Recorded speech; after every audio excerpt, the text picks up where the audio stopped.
Good morning, children. We are continuing with the topic of sexual reproduction. So, in that, first of all, what is sexual reproduction? A type of reproduction in which two-parent involvement is there to produce the next generation. Clear? Now, the thing is that when already a method of reproduction, asexual, was there in the environment, then what is the reason that the nature adopted the second mode of reproduction, that is the sexual? There are the certain reasons behind that. Because asexual was having certain limitations, and those limitations were not supporting the individual survival. That is why a new mode was adopted. As you have seen, the basic step in the process of reproduction is DNA copying mechanism. DNA copying mechanism is followed by the formation of cellular apparatus. This DNA copying is not always 100% accurate. Error may occur, and these error is the reason for the variation to occur. And you know, variation is necessary for the survival of individual. There are many such examples in which due to certain addition of variation that is helping the individual to survive. Take example of the fur in the polar bear, due to which it is able to survive in the cold climatic condition. There are many more examples for the variations to occur. But it is said that these variations may not be supporting the individual, but it is necessary for the population, for the survival of the whole population. Clear? And now it is that why not to have that very method of reproduction in which large amount of the variations can be added up and the process of variation can be speeded up. But in the asexual reproduction, where only one parent involvement is there, the DNA copying occurs. The two cells may be formed, but the formation of the variation, addition of variation is a very, very slow process. And this very slow mechanism will take very long to adjust into the change environment, which will not support the survival of individual. So why not to have that very method of reproduction in which that the variations are speeded up and more amount of variations are there. One way is that if in the DNA copying large amount of variation occurs. If such large amount of variation occurs in a single copying mechanism, that will not be supported by the cellular apparatus and cell will die. The whole process will end up. The second way is that why not to have two individual rather than single individual. Every individual will be having the accumulated variations of their own family. One parent is having the variations of his family, and another parent is having the variation of her family. So the variations of the two will be combined together in the next generation, and this combination of the two in the new generation will be a novel one. Two family histories are combined togetherly into the next generation, and this accumulated variation, which is a novel variation, is likely to support the individual survival. So when the two individual variations are combined together in the next generation, the combination of the variation into the next generation is a novel way. Why it is a novel one? Because entirely different individuals are involved in this process. And if the individual is living, naturally it is not causing the bad effect on that very individual. It will be supported by the environment. And this combination of the DNAs of the two families, that is the way the sexual reproduction was helpful. Next is that if the parent is having single DNA, when the single DNA of one parent and another parent is combined together into the new generation, the daughter individual will have the two DNAs. This daughter individual with the two DNA, when it will produce the next generation, naturally it will be having the doubling amount of the DNA. If this process continues, more and more amount of the DNA will be added with each generation. Naturally, a time will come when on the earth only DNA would be visible. Naturally, it will create a great mess on this earth. So, in the case of multicellular organism, nature introduced the special type of the cells, and those cells, they are called as the germ cell or called as the gametes. The formation of the gamete, which is having half the number of the DNA, which is as compared to the parent one, that was being introduced by the environment. What is the advantage? When this half number of chromosome or half number of DNA in these special type of the gametes or the cells, so during the time of the reproduction or the fertilization, half and half of the gametes of the two parent, they combine and will make up or will form the same number of the DNAs as was present in the parent body. So this process is called as fertilization. So how this half number will be made? There is a type of cell division called as meiosis. This meiosis was introduced, which results in half the number of chromosome in the special type of the cells. Now these special type of cells, if it is a lower organism or a simple organism, all these germ cells, they look similar. But as the complexity increases, like in the case of the human being or in the case of animals, these germ cells, they differ. They differ in the size, they differ in the number also. For example, these two germ cells are named as egg in the case of female body and the sperm in the case of the male body. How the two are different? They are different genetically also and different in the structure also. Egg, it is large in the size, and the sperm, they are very small in the size. Egg, it is non-motile. It means it remains in the female body. And the sperm, they are motile. It means they travel from the male body to the female body. Also, the size difference is there.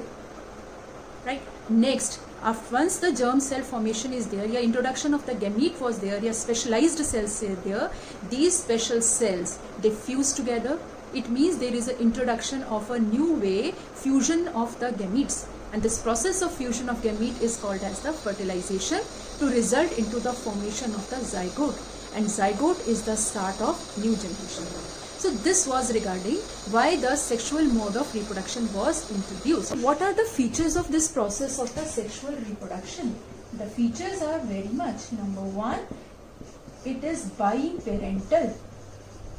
What does it mean? That there is an involvement of the two parents are there. One is father, another is the mother. The second feature about that, there is the formation of a very important cells in this process. And these cells are called as the gamete, or it is called as the germ cell. In the case of male, it is called as the sperm, and in the case of the female, it is called as egg or the ova. Next is that these germ cells which have arisen, and the process, it involves the process of fertilization. What is the fertilization? This is not a new word to you. It means it involves the fusion of the male and the female gamete. The process of meiosis occur. This process of meiosis, it means the number of the chromosome or the DNA reduces to half. Why I said chromosome then DNA? Because the DNA, it makes the chromosome. So the DNA number is reduced to half, so that when they combine together of both the parents, they will get the exact number of the chromosome or the DNA as was present in the parent body. So after this, the formation of the gametes are there by the process of meiosis. This gamete, egg and the sperm, they will lead to the next important process called as fertilization, which will be leading to the next generation. That is the fusion of male and female gamete. The result for the fertilization is there is the formation of the zygote. We will be continuing with the sexual reproduction in the case of the human being. In the case of the human being, they also do the sexual reproduction. There is also the involvement of the germ cell, male germ cell as well as the female germ cell. So if it is there, so when these germ cells, they start producing.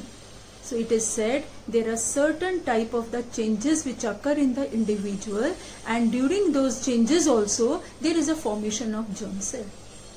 Again question arises, when these changes they are there, either it is along with the birth of the individual, or is there any particular time when these changes they are there. As the individual take the birth, you have noticed there is a change in the height, there is a change in the weight of the individual. Also, we have seen the change in the teeth pattern also. So, we have noticed all these are the general growth patterns which are occurring in the individual. But along with that, there is a particular time when not only the height is increasing, appearance is also changing. Appearance change, behavior change, those certain changes which are occurring in the individual, it means there is the onset of all these changes has started. And that particular time when these all changes occur, that period is called as puberty. Puberty, it is a period of onset of the sexual maturity. when the individual is capable for the process of reproduction. It means they are able to give rise to the new generation. So when this puberty arises, there is no particular fixed time when this puberty arises. It is varying in the different individual. In some cases it arises early and in some cases it arises late. So how will we come to know that the puberty has reached? Only with the help of the certain noticeable changes which are occurring in the body. By that we will come to know that the puberty has arisen. It has reached up in the individual. Generally it is noticed it occurs and during the time of adolescence. When the person is not particularly, it is between the childhood as well as the adulthood period. Or there is a start of the teenage when these changes they are occurring. So all these changes which are they mentioned, which are responsible for the process of the reproduction, all these noticeable changes they occur in boys as well as girls. Some changes they are common to both, but some are specific to the individual. The common changes which are occurring in the both boys as well as the girls. So these are the common changes in the boys and girls, and they are changes in girls only, and these are changes in boys. This is said to be as one of the important questions which is asked in the board paper. So these changes which are occurring in boys and girls, hair growth in some areas, like there is a growth in the armpit area and the genital area between thighs. Thin hair on the arms and legs, it appears in both boys and girls. The skin become oily and the pimples may appear on it. All these changes, it is noticeable when the child has reached to the time of puberty. In the case of the boys, the growth of hair on the face as well as on the chest area. The voice is cracking, Adam apple enlarges. Next is the muscle development is there in the body, that is in the shoulder area as well as chest area. So that growth has started. Even the height is also increased in the case of the both boys as well as the girls. Changes which we are noticeable in the girls are there. The voice, if it is a crack voice, the voice sweetens in that area. The hip area widens in that case, and there is the development of the breast. Even the menstruation also starts in the case of the girls. All these changes they are noticeable when the period of puberty arises in the individual, which is telling that the person is capable for the process of reproduction. Now a very important question arises, why all these changes which are occurring in the individual, why they occur at a particular age of the life? Why not they are along with the birth of the individual? It means if the child has taken birth, why not all these changes are occurring in that very one only?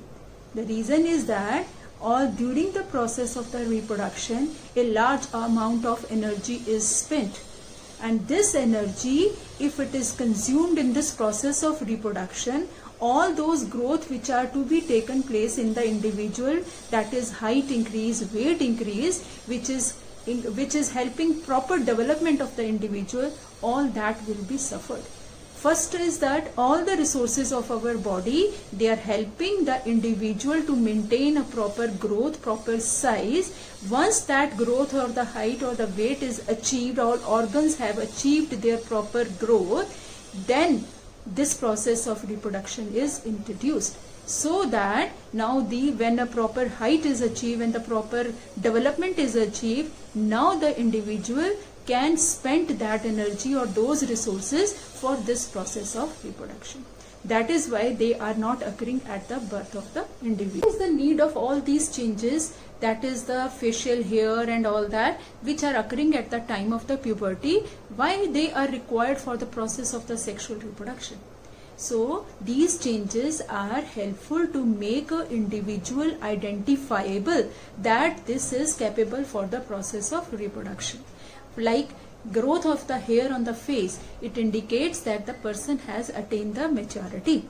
That means the process of menstruation which has started, it is an indicator that the uterus is ready and the process of ovulation has started in the individual. So these are changes which are indicators that the process of reproduction can occur and the individual is ready for the process of reproduction. So we are now on male reproductive system. So in the case of, we are studying in the process, in the chapter of the reproduction, both type of the systems, male reproductive system and the female reproductive system.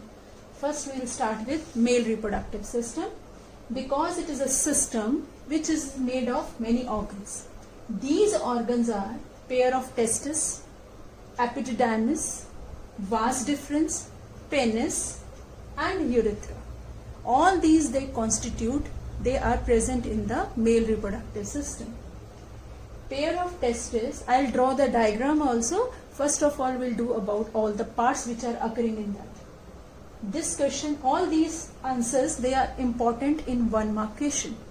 Pair of testes, it is responsible for producing the male germ cell, or it is also called as the sperm. And second important function of this testis is, it also produces a male sex hormone known as testosterone. Testosterone, it is responsible for all those changes which are occurring at the time of the puberty, right? And which is also called as the secondary sexual characters, and also this hormone responsible for producing the sperms. Second is epididymis. This is a small part along with the testis which store the sperms temporarily, produced by testis and stored by epididymis. Third is vas deferens. It is also called as the sperm duct. So this is a duct. Duct is a passage, a tube-like structure which is a passage for the sperm to carry it forward in the forward direction. Next is urethra. Urethra, it is a common passage for urine as well as the sperm. And this urethra, it ends up into the penis. It is a muscular structure which is meant for the transfer of the sperms out of the body. There are certain glands which are also occurring in this reproductive system. They also play a very important role in the process of reproduction. So first is prostate gland. Second is Cowper's gland. Third is seminal vesicle. These two, they occur in the pair, but this very gland, it occurs as a single one. The functions of these two are all these three are very important, but this is not mentioned in your book. Only these two are mentioned in the book. What is the role? I'll later on, along with the diagram, all these functions will be explained to you. The diagram which is mentioned in the book, it is, you can use the same diagram, or the one which I am drawing on the board, you can use that very diagram also, because they can be asked in the exam also. So this is the diagram of male reproductive system. Either you draw this diagram or the diagram as is given in the book. It's all your choice. Okay. First, this is the testis. This is the side view of this reproductive system. That is why only single testis is shown over here. Otherwise, a pair of testes is present. Along with that, this is the epididymis. The sperms are made here and it is stored in this area temporarily. From here, they move out through this duct, and this duct is called as vas deferens, or it is also called as the sperm duct. All this structure, it is present in a cavity, and this cavity is called as scrotum. Scrotum, in which the testis is placed. This very area, by this demarcation, this very area is present out of the body. There is one mark question comes in this very particular point. Why is scrotum placed outside the body? The scrotum contains testes. It means that testes are located outside the body. Why not inside the body of the individual? A very important point in that, the testis where the sperm formation takes place, it occurs at a temperature lower than the body temperature. If the body temperature is 37, the sperm formation, it occurs 2 to 3 degrees lesser than the body. So again question, what will happen if a higher temperature is provided to them? The sperm will get killed. So the formation will be occurring at a lower temperature than the body. So that is why scrotum is outside the body. They are made here, stored here, carried by this very duct, and along the passage there is a presence of glands. Seminal vesicle, Cooper's gland, prostate gland. Prostate gland, it is a pear-shaped gland. So this seminal vesicle is here. Here I have made a dotted structure called as urinary bladder. Why dotted? Because it is not a part of the reproductive system. But it has a common opening for this urethra inside this area of vas deferens. It means the two passage, they combine together, connect together and make a common passage over here. And this very common passage which is coming first is vas deferens and then it is connected to the urethra and is called as the urethra. So again one more question comes, what is the role of urethra over here? In this is a common passage for the sperm as well as the urine. Now these glands, they are very important. What is the role played by that? They produce gland, the purpose is produce the secretions. The secretions which are produced by seminal vesicle and the prostate gland, their nature is alkaline. Along with that, this seminal vesicle, it produces a fluid and this fluid is rich in fructose. Fructose is a type of carbohydrate which is giving the nutrition to the sperms which are coming from here. Because these sperms, they are to travel a very long distance, traveling here and then reaching to the female body. And that passage, for that survival, they require the food or the nutrition. The secretions of this seminal vesicle, which is called as seminal fluid, they mix with the sperms. Togetherly, fluid and sperm is called as semen, which is rich in fructose. This fructose, it will be providing the nutrition to the sperms. Along with that, its pH is alkaline, which helps in the survival of the sperm in any acidic environment which is moving over there.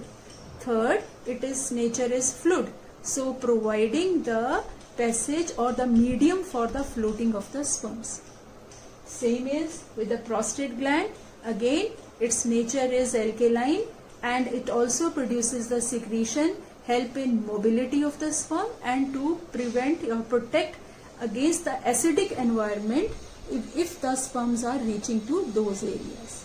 So along with that, it travels and it reaches to this, passes out, and the penis is the area, it is a muscular organ which helps to transport, to fix the sperm outside in the outside environment. This is whole male reproductive. This is the male germ cell called as the sperm. The sperm, it has head, body and the tail area. This tail, it is long and it is helping the sperm to travel in the external environment. And this head area which is pointed, it helps to give pyrrhizing in the ova or the egg to enter inside of that very one. They are very small and produce millions in the number.